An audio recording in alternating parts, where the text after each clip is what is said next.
As a farmer, I do not appreciate the implication that we are hiring illegal labor. We are not. There is a visa program for labor that we participate in, and many farmers and ranchers participate in. So as we keep going down this road and this debate, I just want it very clear that there are, more often than not, those of us that follow the law and do not hire illegal labor. What we do is we hire under an H-2A visa, and if you want to know about the program, I can tell you about it. It's a difficult program to comply with. It is expensive, but we do it because we follow the law. And thank you, Mr. Speaker. I appreciate the time.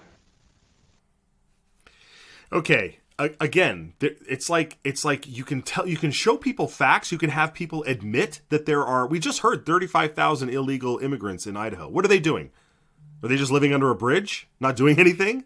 No, they're working. We just heard it. In fact, if you go back in time, we had the official spokesperson of the Dairymen's Association. Do you remember this clip? Let's watch this. So the best way I can answer that for you, Representative Scott, Mr. Chairman, best way I can answer that for you is ICE does I-9 audits. And so all of our employees fill out an I-9. So when ICE has come on dairies in the state of Idaho and have done an I-9 audit, roughly 70% of our employees will not cover that I-9 audit. So that employer has a choice. You either got to get the correct information if it's available, or you cannot keep that employee hired. And so I would tell you 90%, no, somewhere around 70%. I mean, we're always trying to be straightforward and honest about this, because when I'll give you the best example I possibly can give you. When we're in DC lobbying on immigration and need for reform, I give them the same numbers I just gave you. Congressman Labrador was up north, and he made a statement, and the statement was that 90% of the labor force in Idaho was on dairies was not legal, which obviously I've given you that 90% number. There was an AP reporter in that room, and I got a call almost instantly. He says, "Will you confirm what Senator or Congressman Labrador just said?" And you take a breath, and you have told Congressman Labrador all the facts. And I said, "Well, I think his numbers are a little high. I'll put it at 70%. And that's what I'll tell you. I think it's about 70% based on the data we have. Folks, come on. 70% of the dairy workers. 70%. And listen to this. They fill out fake I-9 forms. They have fake documentation to get employed here. And the employer just accepts them knowing this number. I mean, they know that the likelihood 7 out of 10. Some claim 9 out of 10, right?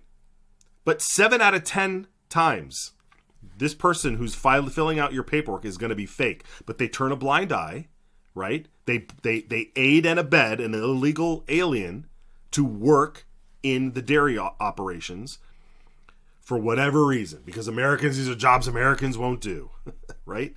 It's because they're obsessed with cheap labor, right?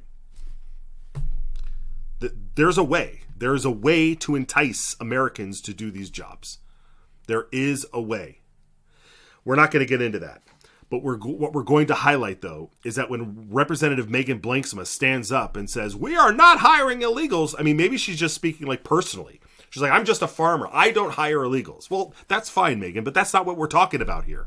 You are here representing your district, District 8, one of the largest districts in Idaho, from Mountain Home all the way up to McCall. I mean, that's a huge area.